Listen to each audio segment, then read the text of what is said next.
Today I'm going to be telling you everything you need to know about the new Clash Royale game mode, Merge Tactics. It's a turn-based mode where 4 players deploy, merge troops, buy troops, place them however you want, and sell the troops to gain elixir. After you've placed them down, it goes to the battle phase, where the troops automatically fight each other. The goal is to be the last player standing. Here are some of the core mechanics you're going to need to know. You gain 4 elixir at the start of each round, and every time you sell a troop, you return 1 less elixir than what you bought it for. If you buy an identical troop, they'll merge together, but this can't be undone, so be careful. Each troop has its own traits, for example, Ace, Goblin, Brawler, and so on. Every single trait grants a team-wide buff when you collect multiple troops of the same trait. Now I could go into every single trait, but that's going to take a very long time, so I might make a separate video on that, so stay tuned.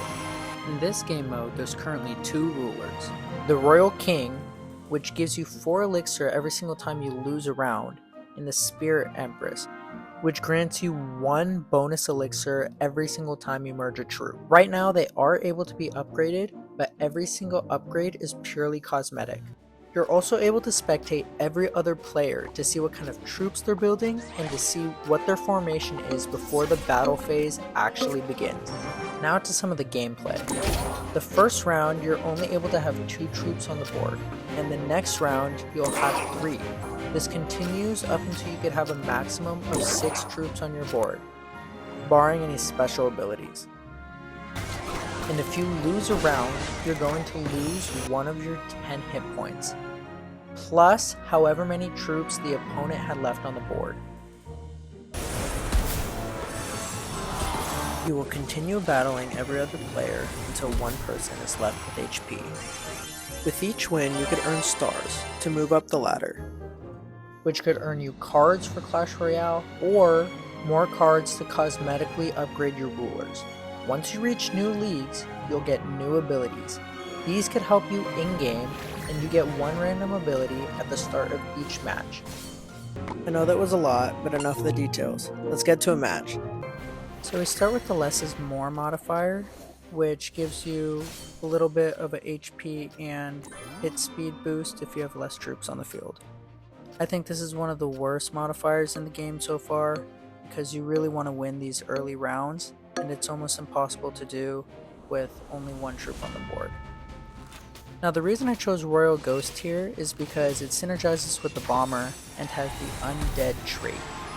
If you have 2 or more undead troops on the board, it'll cut down the HP of the opponent's highest HP troop.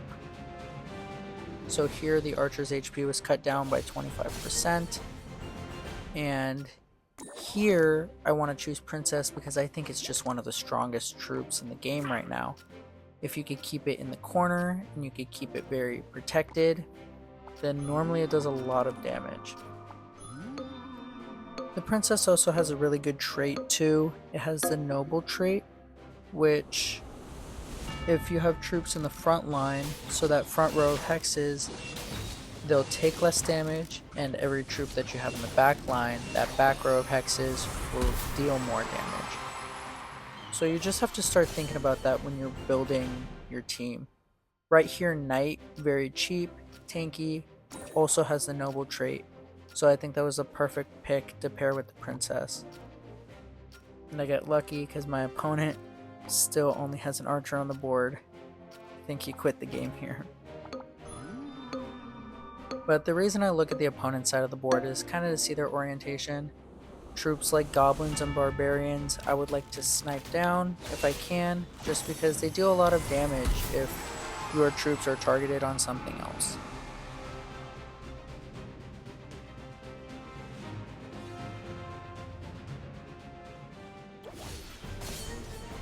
So for this round I end up going P.E.K.K.A because I think I need another tank to protect my Princess and Bomber.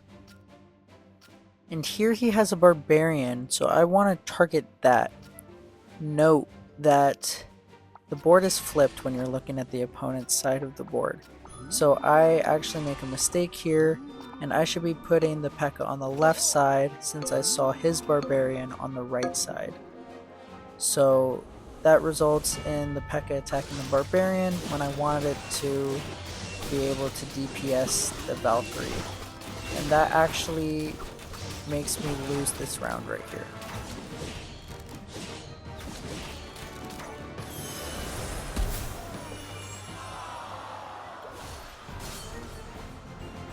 Luckily now I can merge my princess, and anytime you can merge a troop that you know you're going to keep the entirety of this game, I would do it, because merged troops are a lot stronger than picking up another troop, even if they match up with some of the same traits of your other troops on the board.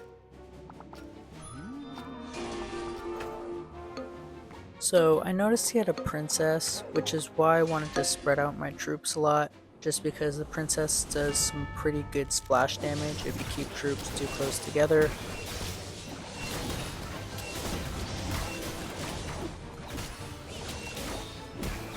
He has a lot of ranged troops like Princess and Dark Goblin, which deal a lot of damage, and I just didn't have enough troops to break through his tanks quick enough.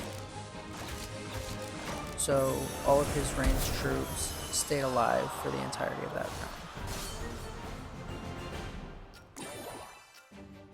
Now here I see the Skeleton King, and I can merge that, which is great because I also have the Royal Ghost and the Bomber with the Undead ability.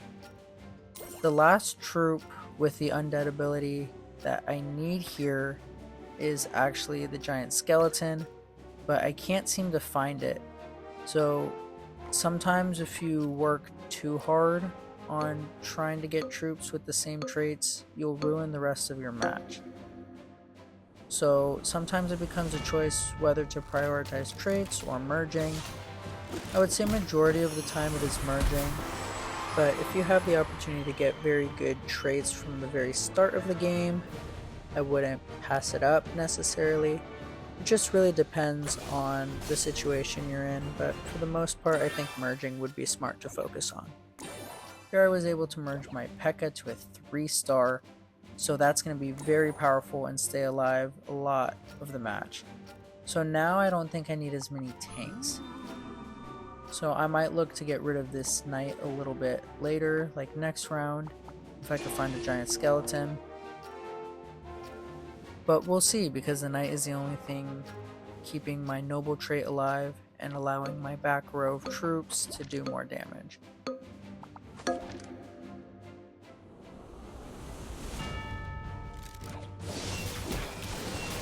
The P.E.K.K.A was able to target his 3-star goblin and kill it very quick.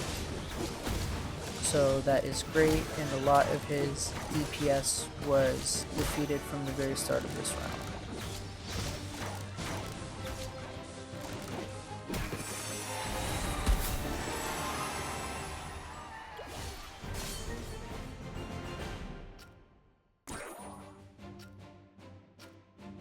Here we have the Giant Skeleton, and I accidentally clicked Archer, so I missed out on my opportunity.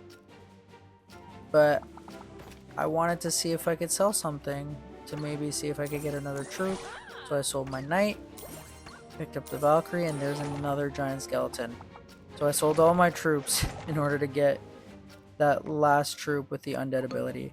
So now 2 of the opponent's troops are going to be cut down to 50% HP, which I think is a huge advantage.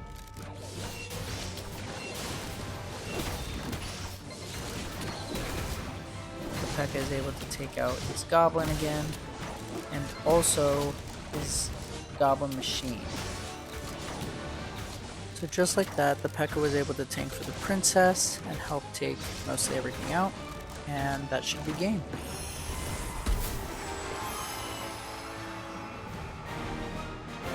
So there we go, that's a little insight into how to play merge tactics. I know it's a lot, but it definitely gets easier after playing a few games and just getting used to the mechanics. So just play, have fun, and I hope this video helped. Thank you guys so much for watching. Make sure to like, comment, subscribe, and help me on my journey to get to 1,000 subscribers. And look out for some more detailed merge tactics videos in the future.